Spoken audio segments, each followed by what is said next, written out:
Second year third సెమిస్టర్లో ఉన్న one of the subject వచ్చి ఎలక్ట్రికల్ సర్క్యూట్స్. ఎలక్ట్రికల్ సర్క్యూట్స్లో 7 చాప్టర్స్ ఉంటాయి, వెరీ వెరీ ఇంపార్టెంట్. అందులో one of the chapter 1 is resistance measuring circuits. Okay, resistance measuring circuits.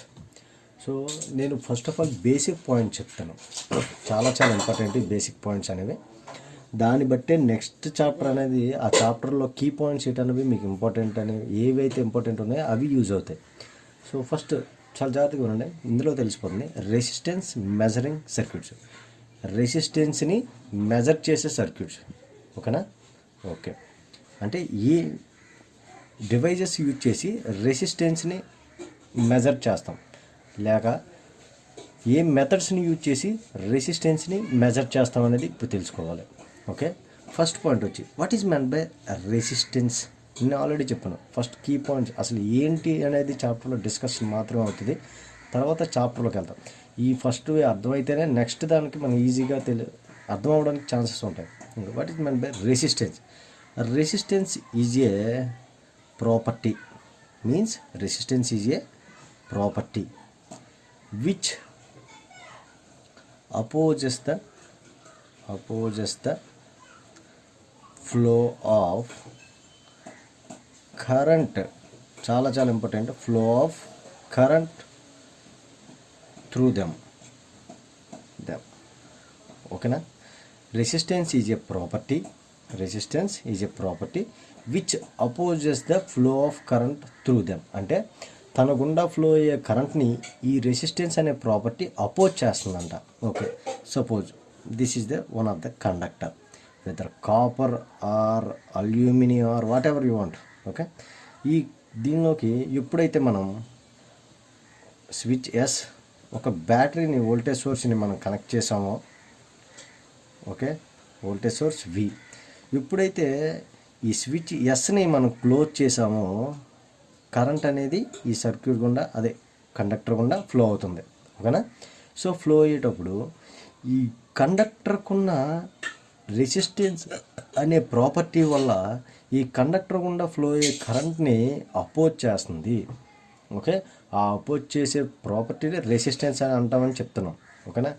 Every one is it clear? చాలా చాలా important. Okay okay so దీనికంటే ముందు ఇంకొక పాయింట్ మనం తెలుసుకోవాల్సింది ఏంటంటే ohm's law. Okay, so before క్లాసెస్లో నేను ఓమ్స్ లా అంటే డిస్కస్ చేశాను. What is meant by ohm's law? At constant temperature the current flowing through the conductor is the current flowing through the conductor is directly proportional to the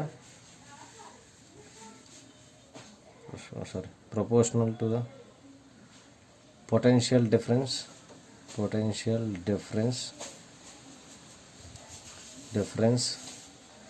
applied between conductor two ends. ఓకేనా? అంటే ఒక కండక్టర్కి 2 ends ఏదైతే మనం apply చేస్తున్నామో potential difference అన్నా voltage అన్నా ఒకటే. ఏదైతే ఒక కండక్టర్కి 2 ఎండ్స్కి ఫస్ట్ అండ్ సెకండ్ అండ్ ఈ 2 ఎండ్స్కి ఏదైతే మనం పొటెన్షియల్ ఆర్ డిఫరెన్స్ అనేది ఆర్ వోల్టేజ్ అనేది అప్లై చేస్తున్నామో ఆ వోల్టేజ్ అనేది అందులో ఫ్లో అవుతున్న కరెంట్కి ఈజ్ డైరెక్ట్లీ ప్రపోర్షనల్ టు ఉంటుందంట. ఓకే, చాలా చాలా ఇంపార్టెంట్. సో బిఫోర్ క్లాసులు కూడా నేను డిస్కస్ చేశాను. ఓకేనా? So voltage is directly proportional to current. So in place of alpha you can write as a constant value. So V equals to I into R.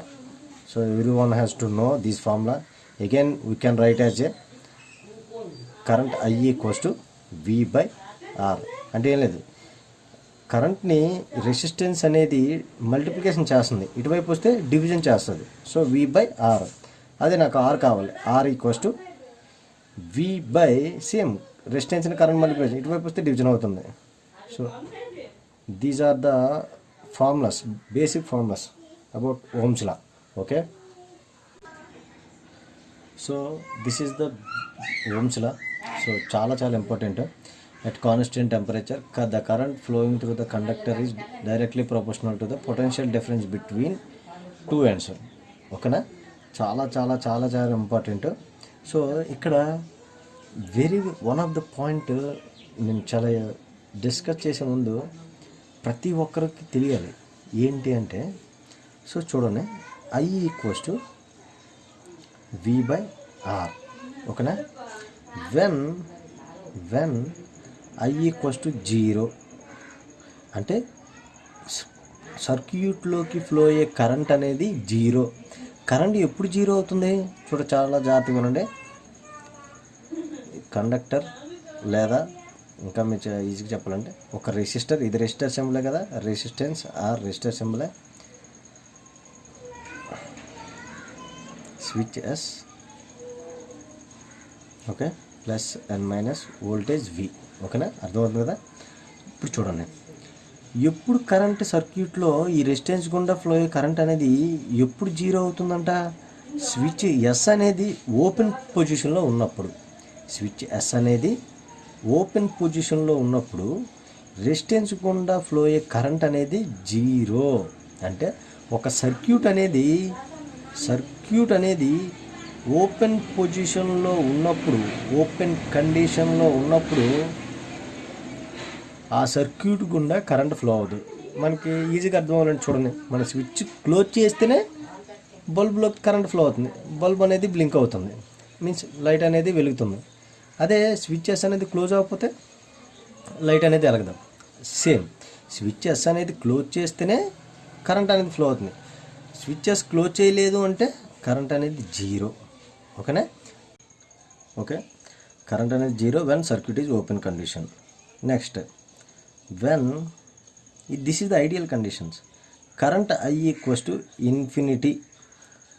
Infinity అంటే means something, ఎంతో కొంత, ఓ 2 ఆంపియర్సా, 5 ఆంపియర్సా, 10 ఆంపియర్సా, ఎంతో కొంత కరెంట్ ఫ్లో అవుతుందంటే ఎప్పుడు flow అవుతుంది, when switch is closed. Switch close చేసినప్పుడు మాత్రమే కరెంట్ ఐ అనేది ఫ్లో అవుతుంది. సో ఇప్పుడు సర్క్యూట్ షార్టెడ్ కండిషన్.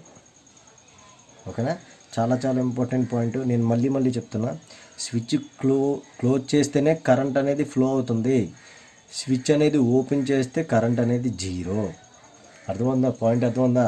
కరెంట్ ఇప్పుడు 0 ఉంది, స్విచ్ అనేది ఓపెన్ కండిషన్లో ఉంది, ఆర్ సర్క్యూట్ అనేది ఓపెన్ కండిషన్లో ఉంది, కరెంట్ అనేది ఇన్ఫినిటీ ఉంది అంటే means infinity or 2 amperes, 10 amperes, 5 amperes, any example ఉంది అంటే కరెంట్ సర్క్యూట్ అనేది షార్ట్ సర్క్యూట్ కండిషన్లో ఉంది, మీన్స్ స్విచ్ అనేది క్లోజ్ అయ్యింది. అది చాలా చాలా ఇంపార్టెంట్. అండ్ నెక్స్ట్ ఇంకొకటి, వెన్ చూడండి, R equals to V by I. Okay, when current అనేది 0 మీన్స్ ఓపెన్ కండిషన్లో ఉంది, resistance R equals to V by current I అంటే ఎంత 0. ఓకేనా, first condition. When current will be 0, the resistance is infinity. Okay, next second condition, R equals to V by I. When resistance R equals to V by second condition ఎంత అని చెప్పాం, current అనేది infinity. Infinity means resistance will be 0. చాలా చాలా చాలా important points. Just again I will write these 2 conditions. Then current I equals to 0, resistance అనేది infinity అవుతుంది. When current equals to infinity, resistance అనేది 0 అవుతుంది. ఈ 2 పాయింట్స్ తెలిస్తేనే ఫస్ట్ చాప్టర్ అనేది మనకి ఈజీగా బేసిక్గా అర్థమవుతుంది. ఈ 2 తెలియదే మనకి ఏం అర్థం అవుతుంది. కరెంట్ 0 అయినప్పుడు రెసిస్టెన్స్ అనేది ఇన్ఫినిటీ ఉంటుంది, కరెంట్ ఇన్ఫినిటీ అయినప్పుడు రెసిస్టెన్స్ అనేది 0 ఉంటుంది. ఓకేనా, these 2 conditions are very very important. And ohm's law కూడా చాలా ఇంపార్టెంట్. ఓకే, సో చాప్టర్లోకి ఎంటర్ అయ్యేటప్పుడు ఫస్ట్ టాపిక్ వచ్చి classifications of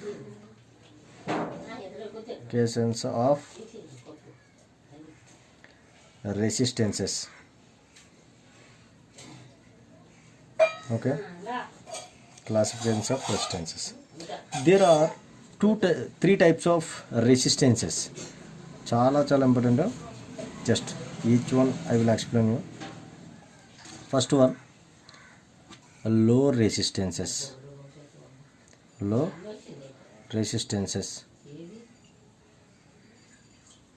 Medium resistances. Relra and high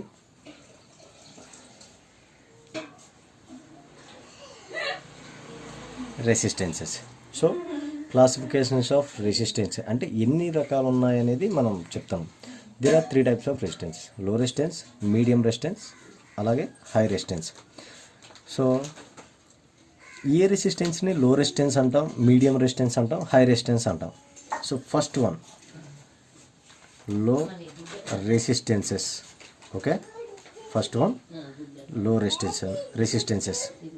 so the resistance of the order below 1 ohm are less than 1 ohm resistances. The resistances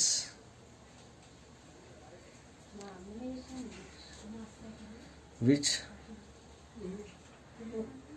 the order of less than 1 ohm. So రెసిస్టెన్స్కి units ఏంటి? ఓమ్సే కదా. Okay, 1 ohm కంటే ఏ resistances అనేవి తక్కువగా ఉంటాయో వాటిని లో రెసిస్టెన్సెస్ అంటారు. Suppose 0.5 ohms, 0 ohms, 1 milli ohm, 1 micro ohm. So milli అంటే తెలుసు కదా, మిల్లీ అంటే ఎంత? 10⁻³ -3 అంటే 0 కంటే చాలా తక్కువ. మైక్రో అంటే తెలుసు కదా, ఎంత? 10⁻⁻6 అంటే 0.000 మైనస్లో ఉంటుంది. ఓకేనా, వాల్యూస్ అనేవి మైనస్లో ఉంటాయి, అంత తక్కువ. సో అలాంటి రెసిస్టెన్స్ అన్నిటిని, లెస్ దాన్ 1 ohm రెసిస్టెన్స్ అన్నిటిని లో రెసిస్టెన్స్ అంటారనమాట. ఓకేనా. And what is meant by, what is the second one? Medium resistances. Okay na. Second one, the resistance in which, okay, greater than 1 ohm in between 200 kilo ohms or 0.1 mega ohm. చాలా important. 1 ohm కంటే ఎక్కువైనా ఉండాలి, అలాగే 100 kilo ohms కంటే తక్కువగా ఉండాలి. ఈ మధ్యలో ఉన్న ఏ రెసిస్టెన్సెస్నైనా మీడియం రెసిస్టెన్స్ అంటారు. ఓకేనా. లో resistance, medium resistance. Low resistance అంటే లెస్ దాన్ 1 ohm, 1 ohm కంటే తక్కువగా ఉన్నదాన్ని. అదే మీడియం రెసిస్టెన్స్ అంటే 1 ohm కంటే ఎక్కువ, అలాగే 100 kilo ohms కంటే, కిలో అంటే ఎంత? 1 kilo 10⁻³ మిల్లీ అంటే 10⁻³ కిలో అంటే 10⁻³ 1 మెగా అంటే ఎంత? 10⁻6. 1 మైక్రో అంటే 10⁻⁻6. Okay. So next third one, high resistances. Third one, high resistances. Okay, so the resistances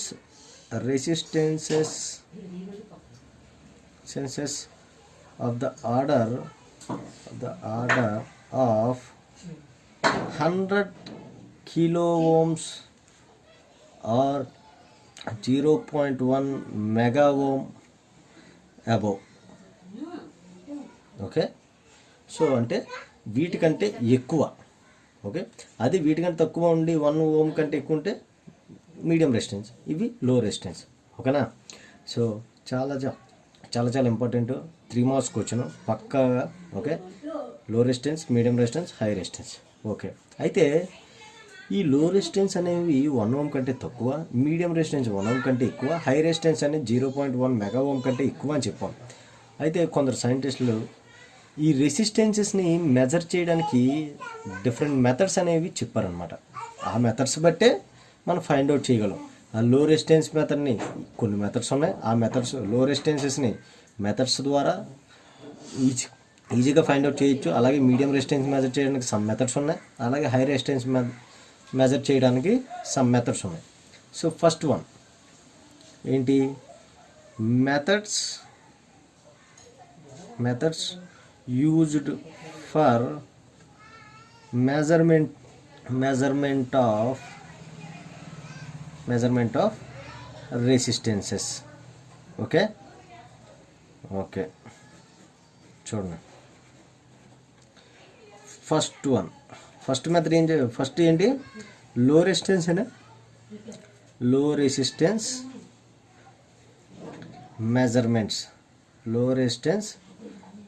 measurements.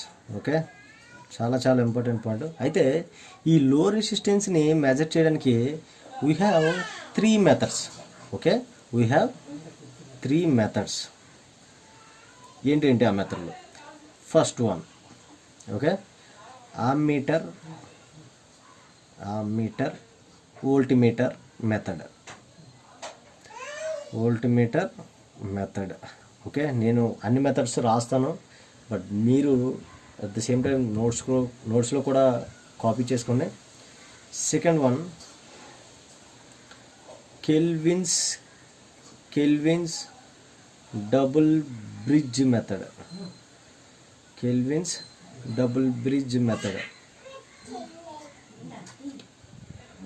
Third one, potentiometer method.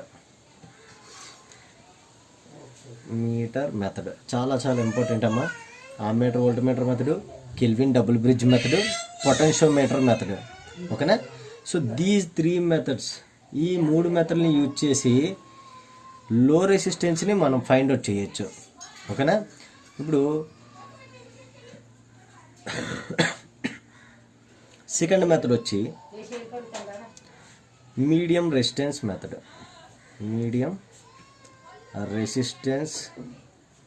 Measurements methods. Okay, here also 4 methods will be there. First one, ammeter voltmeter method. So here we have to listen about that. ammeter voltmeter method ని use చేసి both లో resistance ని measure చేయొచ్చు, at the same time medium resistance ని కూడా measure చేయొచ్చు. Second one, substitution method. Okay, and third one, Wheatstone bridge method.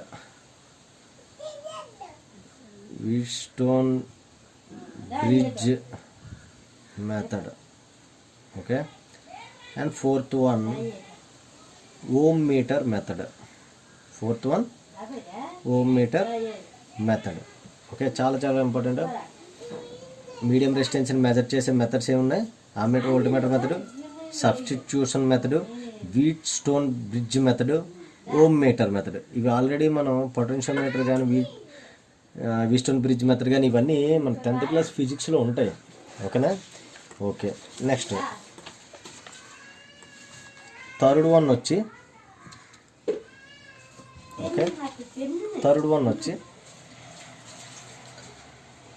High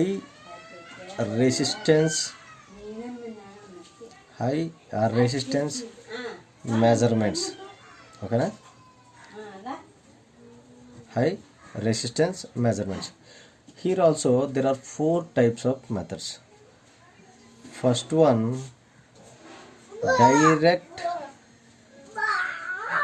direct deflection method. Second one,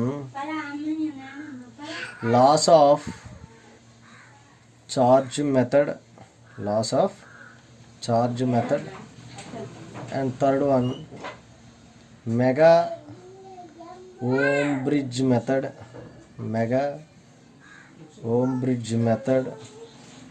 and fourth one Megger.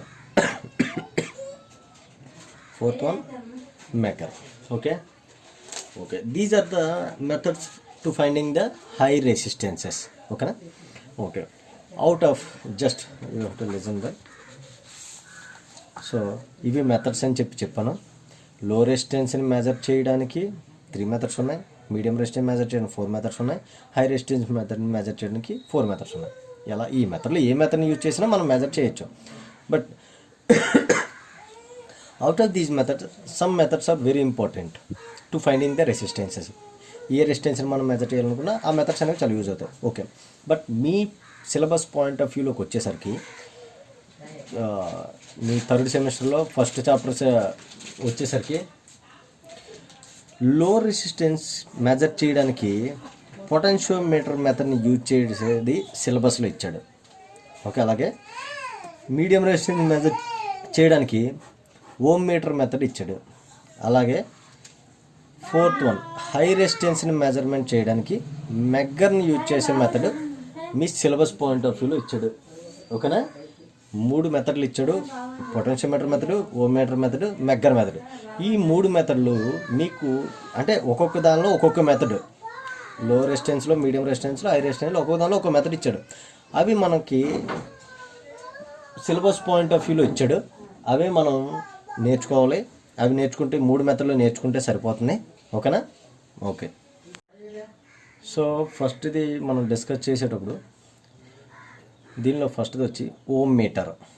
ఓకేనా, ohm మీటర్ని మనం ఏ మెథడ్స్కి use చేస్తాం, ఏ resistance మెజర్మెంట్ని measure చేయడానికి use చేస్తాం?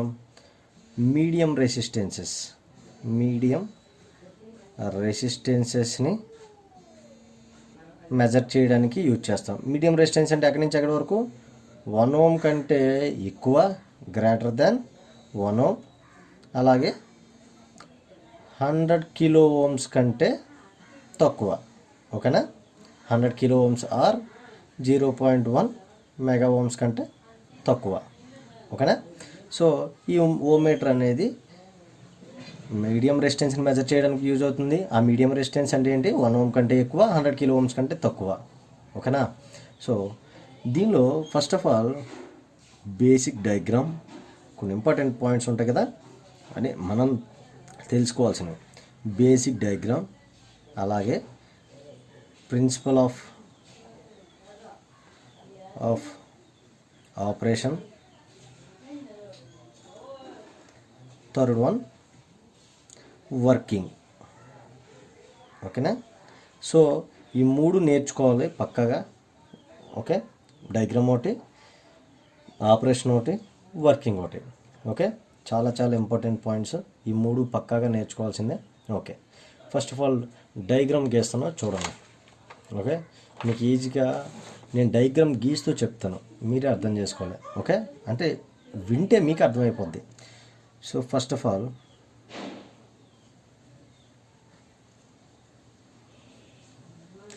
These are the supply voltage, means input voltage కదా. Input voltage V ఎంత అంటే 500 volts అనేది మనం అప్లై చేయాలి. Okay, these are the L1, L2 and L2 are the supply terminals of 500 volts. Okay, here one coil will be there, that is the P. What is meant by P? Means pressure coil. What is meant by P? Pressure coil. What is the purpose of pressure coil? P means pressure coil అని చెప్పు కదా. What is the purpose? Means pressure coil అన్నా voltage coil అన్నా ఒకటే. చాలా చాలా important point. Pressure coil అన్నా voltage coil అన్నా ఒకటే. ఓకేనా, or pressure coil. What is the purpose of pressure coil? చాలా important. To measure the voltage. ఓకేనా, ప్రెజర్ కాయిల్ దేనికి యూజ్ అవుతుంది? ఆర్ వోల్టేజ్ కాయిల్ అని దేనికి యూజ్ ఉంది? To measure the voltage. Okay. For the protection purpose we're connecting the resistance are means which is high resistance. ఓకేనా? For the protection కోసం రెసిస్టెన్స్ని in సిరీస్లో ప్రెజర్ కాయిల్కి కనెక్ట్ చేసాం. ఓకేనా? అర్థమవుతుందా? పాయింట్ అర్థమవుతుందా? సో లైన్కి ఇన్పుట్ సప్లైకి ఇన్ సిరీస్లో ప్రెజర్ కాయిల్ కనెక్ట్ చేసాం. ఆ ప్రెజర్ కాయిల్కి ఇన్ సిరీస్లో ఫర్ ద ప్రొటెక్షన్ పర్పస్ కోసం ఆ రెసిస్టెన్స్ ఆర్ని హై రెసిస్టెన్స్ని కనెక్ట్ చేసాం. ఓకేనా? అర్థమవుతుందా? And next one more coil will be there. So that is the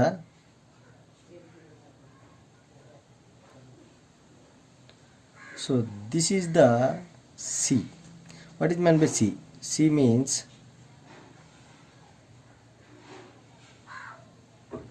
current coil. C means current coil. C means current coil. What is the use of the current coil? To measure the, అందరికీ అర్థమైపోతుందండి, to measure the current coil. Okay. So ఇది P అంటే pressure coil, C అంటే current coil. Okay. ఈ current coil అనేది దేనికి connect చేస్తాము అంటే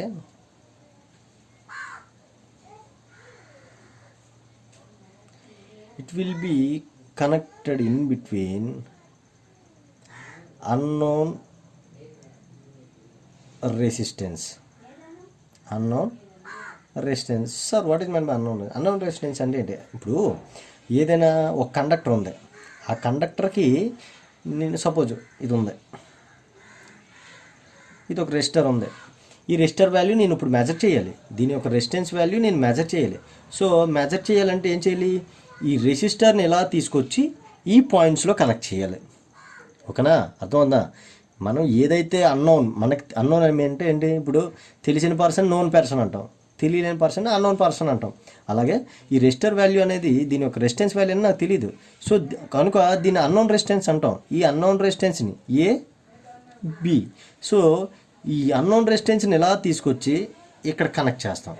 ఎక్కడ? ఈ పాయింట్స్ దగ్గర A అండ్ Bని, ఐ మీన్స్ అన్నోన్ రెసిస్టెన్స్ని తీసుకొచ్చి ఈ పాయింట్స్లో కనెక్ట్ చేస్తాం. ఓకేనా? అర్థమవుతుందా? దేనికంట? ఈ అన్నోన్ రెసిస్టెన్స్ అనేది ఈ కరెంట్ కాయిల్కి ఇన్ సిరీస్గా ఉంటుంది. ఈ హై రెసిస్టెన్స్ అనేది ప్రెజర్ కాయిల్కి ఇన్ సిరీస్లో ఉంది. ఈ అన్నోన్ రెసిస్టెన్స్, ఈ హై రెసిస్టెన్స్ మనకు తెలుసు, ఈ వాల్యూ మనకు తెలిసిందే పెడతాం. బట్ ఈ అన్నోన్ రెసిస్టెన్స్ మనకు తెలియదు, ఇదే కదా మనం ఫైండ్ అవుట్ చేయాలి. సో ఈ అన్నోన్ రెసిస్టెన్స్ని తీసుకొచ్చి కరెంట్ కాయిల్కి ఇన్ సిరీస్లో పెడతామంట. ఓకే, అర్థమవుతుందా? చాలా చాలా ఈజీ కాన్సెప్ట్, మీరు అర్థం చేసుకుంటే చాలా ఈజీ. ప్రెజర్ కాయిల్కి హై రెసిస్టెన్స్ అనేది కనెక్ట్ చేస్తాం. అలాగే మనం ఏ వాల్యూ అయితే మనం ఫైండ్ అవుట్ చేయాలనుకుంటున్నామో దాన్ని కరెంట్ కాయిల్కి ఇన్ సిరీస్లో కనెక్ట్ చేస్తున్నాం. నెక్స్ట్ ఓకే, ఇక్కడ అయితే మనకి ఏ మీటర్ అయినా మనం చూసేటప్పుడు, ఇప్పుడు చూడండి, మన బైక్ మీద వెళ్ళేటప్పుడు స్పీడ్ మీటర్ చూపిస్తుంది. నువ్వు 40 km/h వెళ్తున్నావు, 100 km/h వెళ్తున్నావు అంటే మనకి అక్కడ పాయింటర్ అనేది ఇండికేట్ చేస్తుంది. ఏ దీంతో నువ్వు స్పీడ్తో వెళ్తున్నావు అనేది ఏది చూపిస్తుంది? ఇండికేటర్. అనలాగ్ మీటర్స్లో ఇండికేటర్ అనేది పాయింటర్ అనేది ఉంటుంది. ఆ పాయింటరే నీకు ఏ స్పీడ్తో వెళ్తున్నావు అనేది చూపిస్తుంది. ఓకేనా? సో అంటే ఏంటి? పక్కాగా డిస్ప్లే ఉండాలి, ఆ డిస్ప్లే మీద మనకి వాల్యూస్ అనేవి ఉండాలి. Okay, so this is the infinity. Why should I write infinity? ఇక్కడ నేను ఇన్ఫినిటీ ఎందుకు రాశాను, ఇక్కడ నేను 0 ఎందుకు రాశాను అనేది తెలియాలి, పక్కాగా తెలియాలి. ఓకేనా? నేను చెప్తాను. So this is the pointer.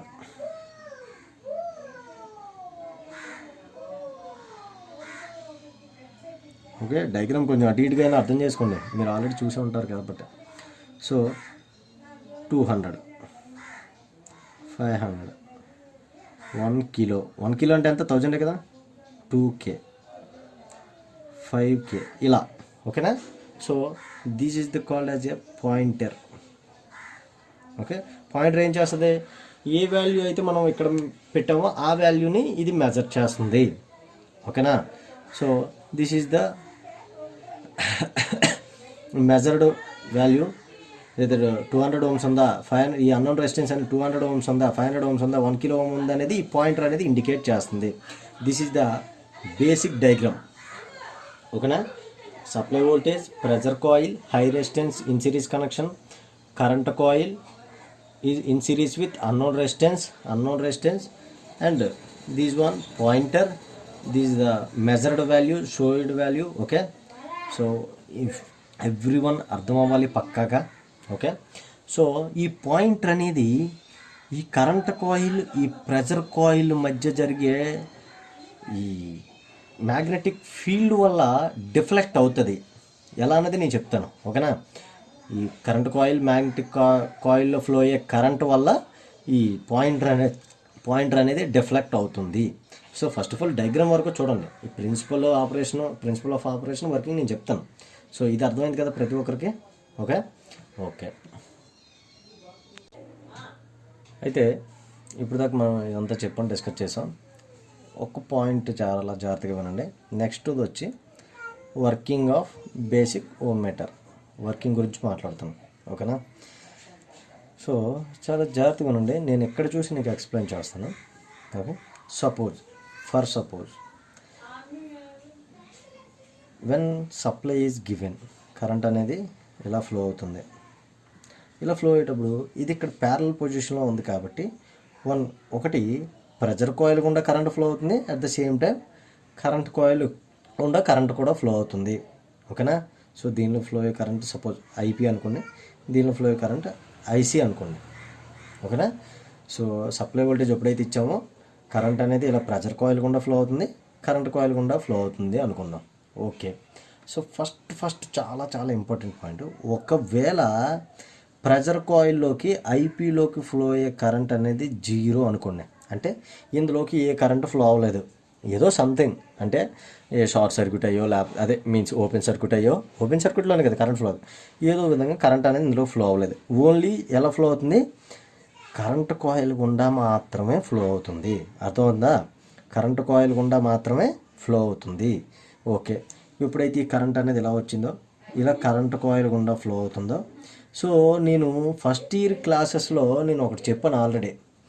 When current flowing through the conductor, ఒక కండక్టర్ గుండా కరెంట్ ఫ్లో అయింది అంటే దాని చుట్టూ మ్యాగ్నెటిక్ ఫీల్డ్ అనేది ప్రొడ్యూస్ అవుతుంది అని చెప్పి. సపోజ్ ఇది ఒక స్ట్రైట్ కరెంట్ క్యారింగ్ కండక్టర్. ఓకేనా. దీనిలోకి కరెంట్ అనేది ఇలా ఫ్లో అవుతుంది. సో ఎప్పుడైతే కరెంట్ ఇలా ఫ్లో అయిందో దీని చుట్టూరు మ్యాగ్నెటిక్ ఫీల్డ్ అనేది క్రియేట్ అవుతుందని చెప్పానా లేదా ఫస్ట్ ఇయర్లో. సో ఈ మ్యాగ్నెటిక్ ఫీల్డ్ అనేది ఏ డైరెక్షన్లో ఉంది అని మనం ఎలా చెప్తాం, by using right hand thumb rule. So చూడండి, కరెంట్ అనేది ఏ డైరెక్షన్లో ఫ్లో అవుతుంది, ఈ డైరెక్షన్లో. ఓకేనా. సో ఈ డైరెక్షన్లో. ఓకేనా. కరెంట్ అనేది ఈ డైరెక్షన్లో ఫ్లో అవుతుంది. చూడండి చాలా ఈ డయాగ్రామ్ వచ్చాయి. కరెంట్ అనేది ఇటు నుంచి అటే కదా ఫ్లో అవుతుంది. సో ఈ 4 ఫింగర్స్ అనేవి ఏమి ఇండికేట్ చేస్తాయి, మ్యాగ్నెటిక్ ఫీల్డ్ డైరెక్షన్ ఇండికేట్ చేస్తాయి.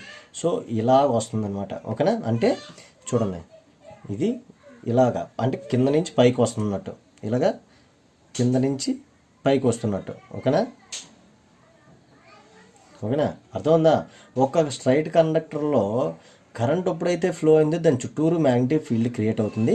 ఆ మ్యాగ్నెటిక్ ఫీల్డ్ని ఫైండ్ అవుట్ చేయడానికి రైట్ హ్యాండ్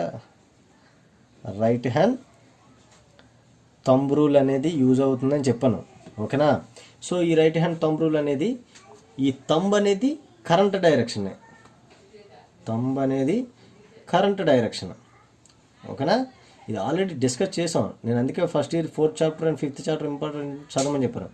ఈ 4 ఫింగర్స్ అనేవి మ్యాగ్నెటిక్ ఫీల్డ్ డైరెక్షన్. ఓకేనా. Magnetic field direction. ఓకే. ఇది స్ట్రైట్ కండక్టర్ గురించి. అదే ఒకవేళ కాయిల్ అయితే పరిస్థితి ఏంటి. ఓకేనా. కాయిల్ అయితే మ్యాగ్నెటిక్ ఫీల్డ్ డైరెక్షన్ అనేది ఎలా ఉంటుందని చెప్పాం. సపోజ్ కరెంట్ అనేది ఇలా ఫ్లో అవుతుంది, ఇలా వచ్చి ఇలా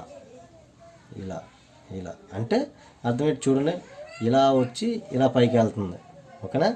సో ఈ 4 ఫింగర్స్ అనేవి కరెంట్ డైరెక్షన్ ఇక్కడ మారుతుంది. స్ట్రైట్ కండక్టర్కి ఒకలా ఉంటుంది, ఇక్కడ ఒకలా ఉంటుంది. ఇక్కడ thumb indicates magnetic field direction. ఈ రెండు చాలా ఇంపార్టెంట్. ఫస్ట్ ఇయర్లో చెప్పాను మ్యాగ్నెటిక్ ఫీల్డ్ డైరెక్షన్. అదే ఫోర్ ఫింగర్స్ వచ్చి ఏంటి, కరెంట్. ఓకేనా? ఓకే, చూడండి ఇవి ఎలాగ ఏం చేస్తున్నాయి, చాలా జాగ్రత్తగా ఉండాలి. మనం ఇట్టే డైరెక్షన్ కిందకు ఉంటుంది కాబట్టి ఇలాగా కరెంట్ అనేది ఇలా ఫ్లో అవుతుంది. సో మ్యాగ్నెటిక్ ఫీల్డ్ డైరెక్షన్ ఎటు ఉంటుంది, ఇటువైపు ఉంటుంది. కరెంట్ డైరెక్షన్ ఎటు ఉంటుంది, ఇటు ఉంటుంది. ఓకేనా? కరెంట్ డైరెక్షన్ అనేది ఇటు ఉంటుంది. సో ఫీల్డ్ డైరెక్షన్ అనేది ఇలా ఉంటుంది. ఓకేనా? కరెంట్ అనేది ఇలా ఫ్లో అవుతుంది, మ్యాగ్నెటిక్ ఫీల్డ్ డైరెక్షన్ అనేది ఇలా ఉంటుంది. ఓకే, చాలా చాలా ఇంపార్టెంట్ పాయింట్ అమ్మా. సో చూడండి, కరెంట్ అనేది ఇలా ఫ్లో అవుతుంది, మ్యాగ్నెటిక్ ఫీల్డ్ డైరెక్షన్ అనేది తంబు ఇటువైపు ఉంటుంది అనమాట. అంటే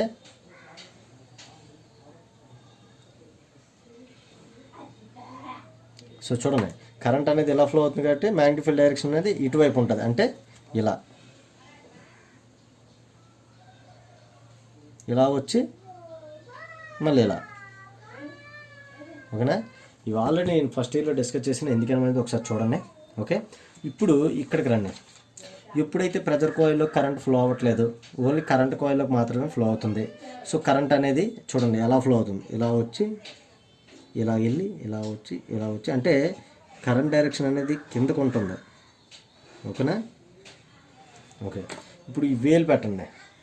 వేలు అనేవి ఎట్టున్నాయి, వేలు అనే కరెంట్ అనేది ఎలా ఫ్లో అవుతుంది, కిందకి ఫ్లో అవుతుంది.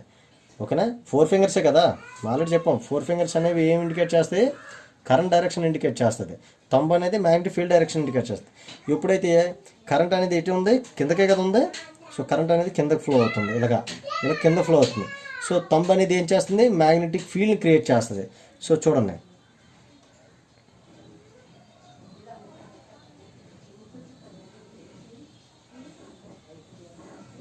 ఓకేనా?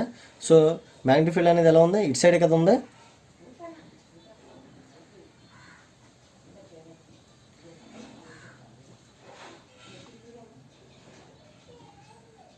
సో ఎప్పుడైతే ఈ మ్యాగ్నెటిక్ ఫీల్డ్ డైరెక్షన్ అనేది ఇటువైపు ఉండి ఇలా వెళ్ళి ఇలా వస్తుందో, ఇలా వెళ్ళి ఇలా వస్తుందో, ఇలా వెళ్ళి ఇలా వస్తున్నాయి, మ్యాగ్నెటిక్ ఫీల్డ్ అనేది క్రియేట్ అవుతుందని చెప్పాం కదా ఈ కాయిల్ చుట్టూరు.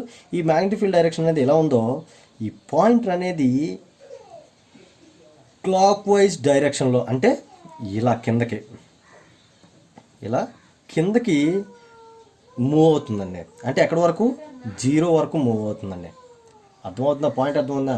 ఎప్పుడైతే ఈ మ్యాగ్నెటిక్ ఫీల్డ్ డైరెక్షన్ ఎలా ఉందో, ఈ పాయింటర్ అనేది ఈ మ్యాగ్నెటిక్ ఫీల్డ్ వల్ల, రిఫ్లెక్షన్ వల్ల ఈ పాయింటర్ అనేది 0కి మూవ్ అవుతుందన్నమాట. ఓకేనా? అర్థమవుతుందా పాయింటర్? ఓన్లీ కరెంట్ కాయిల్లోకి మాత్రమే, ప్రెజర్ కాయిల్లో కరెంట్ ఫ్లో అవ్వలేనప్పుడు, ఐపీలోకి 0 అయినప్పుడు, ఓన్లీ ఐసీలోకి మాత్రమే కరెంట్ ఫ్లో అయినప్పుడు, సో ఈ పాయింటర్ అనేది క్లాక్ వైజ్ డైరెక్షన్లో మూవ్ అయ్యి ఎక్కడి వరకు మూవ్ అవుతుందంట, 0 వరకు మూవ్ అవుతుందట. చాలా చాలా చాలా చాలా ఇంపార్టెంట్. ప్రెజర్ కాయిల్లో కరెంట్ లేనప్పుడు, ఓన్లీ కరెంట్ కాయిల్లోకి కరెంట్ ఫ్లో అయినప్పుడు, due to the current flowing through the current coil, here magnetic field will be created. Due to that magnetic field, the pointer will be move on through 0 point వరకు move అవుతుందట. ఎలా చెప్పగలిగా ఈ field అనేది దేనివల్ల create అయిందని చెప్తాను, current flow అవడం వల్ల create అవుతుంది. సో ఆ field direction, magnetic field direction దేనివల్ల, ఏ డైరెక్షన్లో ఉందని ఎలా చెప్తాను, due to right hand thumb rule. చాలా చాలా ఇంపార్టెంట్. నేను ఆల్రెడీ ఇది డిస్కస్ చేశాను, రైట్ హ్యాండ్ థంబ్ రూల్. ఈ రైట్ హ్యాండ్ థంబ్ రూల్లో థంబ్ అనేది మ్యాగ్నెటిక్ ఫీల్డ్ డైరెక్షన్ని, 4 ఫింగర్స్ అనేవి కరెంట్ డైరెక్షన్ ఇండికేట్ చేస్తాయి. ఓకే, ఇది ఫస్ట్ కండిషన్. సెకండ్ కండిషన్లో ఇఫ్ కరెంట్ కాయిల్లోకి ఐసీలోకి ఫ్లో అవుతున్న కరెంట్ అనేది 0 అనుకోండి, ఓన్లీ ఐపీలోకి మాత్రమే కరెంట్ అనేది ఫ్లో అవుతుంది. అంటే దీనిలోకి ఫ్లో అయ్యే కరెంట్ 0. ఓకేనా? ఓన్లీ ప్రెజర్ కాయిల్లోకి మాత్రమే కరెంట్ ఫ్లో అవుతుంది ఇలాగా. ఓకేనా? అర్థమవుందా పాయింట్? అర్థమవుందా? ఓన్లీ ఐసీలోకి ఫ్లో అయ్యే కరెంట్ మాత్రమే 0, ప్రెజర్ కాయిల్లోకి మాత్రం కరెంట్ ఫ్లో అవుతుంది. సో సేమ్ ప్రెజర్ కాయిల్లో కరెంట్ ఫ్లో అవుతుంది. చూడండి ఎలా వస్తుంది కరెంట్, ఐపీ ఎలా వస్తుంది, ఇలా వచ్చి ఇలాగా ముందు కిందకెళ్ళి మళ్ళీ పైకి వచ్చి, కిందకెళ్ళి పైకి వచ్చి, కిందకెళ్ళి పైకి వచ్చి, కిందకెళ్ళి పైకి. అంటే ఇటు ఇలాగైనా కరెంట్ డైరెక్షన్ ఉంది. ఓకేనా? అంటే ఇలా ఫ్లో అవుతుంది కదా, కరెంట్ డైరెక్షన్ ఉంది. కరెంట్ డైరెక్షన్ ఎలా ఉంది అంటే, సో మ్యాగ్నెటిక్ ఫీల్డ్ అనేది ఎటువైపు ఉంటుంది అనేది యాజ్ ద సేమ్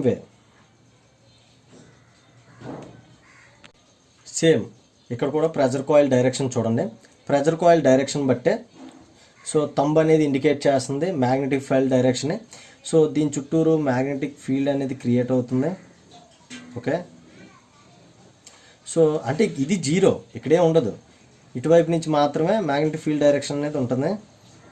ఓకే, ఎప్పుడైతే ఈ మ్యాగ్నెటిక్ ఫీల్డ్ డైరెక్షన్ అనేది ఇలా క్రియేట్ అయిందో, ఈ మ్యాగ్నెటిక్ ఫీల్డ్ అనేది ఇంటరాక్షన్ వల్ల ఈ పాయింటర్ అనేది ఇప్పుడు ఇటువైపు మూవ్ అవుతుంది. ఎక్కడికి మూవ్ అవుతుంది? ఇన్ఫినిటీ పొజిషన్కి మూవ్ అవుతుంది. సో ప్రెజర్ కాయిల్లోకి మాత్రమే కరెంట్ ఫ్లో అయ్యి కరెంట్ కాయిల్లో కరెంట్ ఫ్లో అవ్వకపోవడం వల్ల ఈ పాయింటర్ అనేది ఎక్కడికి ఇండికేట్ చేస్తున్నట? ఇన్ఫినిటీ పొజిషన్కి ఇండికేట్ చేస్తుంది. అదే కరెంట్ కాయిల్లోకి మాత్రమే కరెంట్ ఫ్లో అయ్యి ప్రెజర్ కాయిల్లో కరెంట్ జీరో అయితే పాయింటర్ అనేది ఏం ఇండికేట్ చేస్తుందట? జీరో పొజిషన్ని ఇండికేట్ చేస్తుందట. ఓకేనా? పాయింట్ 2 అర్థమైందా? సో దీనిలోకి మాత్రమే కరెంట్ ఫ్లో అయితే పాయింటర్ అనేది ఇటు ఇన్ఫినిటీకి చూపిస్తుంది. అదే కరెంట్ కాయిల్లోకి మాత్రమే ఫ్లో అయితే పాయింటర్ అనేది జీరోకి చూపిస్తుంది. Okay, this is the basic working principle. ఓకేనా? చాలా చాలా ఇంపార్టెంట్ పాయింట్. ఓకే, మనం అడగచ్చు, ఇఫ్ థర్డ్ కండిషన్ బోత్ ఐసీలోకి అండ్ ఐపీలోకి రెండిటిలోకి కరెంట్ ఫ్లో అయితే ఏం జరుగుతుంది? సో చూడండి, ఇందులోకి ఐపీలోకి కరెంట్ ఫ్లో అవుతుంటే అలాగే కరెంట్ కాయిల్లో కూడా కరెంట్ ఫ్లో అయితే ఏం చేస్తుంది? ఇప్పుడు రెండిట్లోకి కరెంట్ ఫ్లో అయితే రెండిట్లోనూ మ్యాగ్నెటిక్ ఫీల్డ్ అనేది క్రియేట్ అవుతుంది, ఇక్కడ మ్యాగ్నెటిక్ ఫీల్డ్ అనేది క్రియేట్ అవుతుంది. ఈ రెండిట్ల మ్యాగ్నెటిక్ ఫీల్డ్ ఇంటరాక్షన్ వల్ల, అర్థమైందా?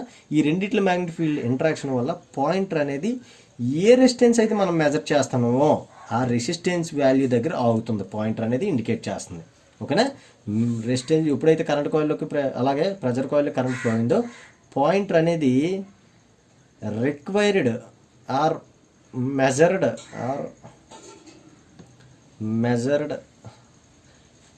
రెసిస్టెన్స్ వాల్యూని ఇండికేట్ చేస్తుంది. రెసిస్టెన్స్ వాల్యూని ఇండికేట్ చేస్తుంది. ఇండికేటెడ్. ఓకేనా? అర్థమవుతుందా? పాయింట్ అర్థమవుతుందా? సో ఇందులోనూ కరెంట్ ఫ్లో అవుతుంది, ఇందులోనూ కరెంట్ ఫ్లో అవుతుంది. రెండింటి వల్ల మ్యాగ్నెటిక్ ఫీల్డ్ అనేది క్రియేట్ అవుతుంది. ఆ రెండింటి మ్యాగ్నెటిక్ ఫీల్డ్ వల్ల పాయింటర్ అనేది ఏ వాల్యూ కావాలో ఆ వాల్యూని ఇండికేట్ చేస్తుంది. ఓకే, ఇక్కడ వరకు అర్థమైంది కదా?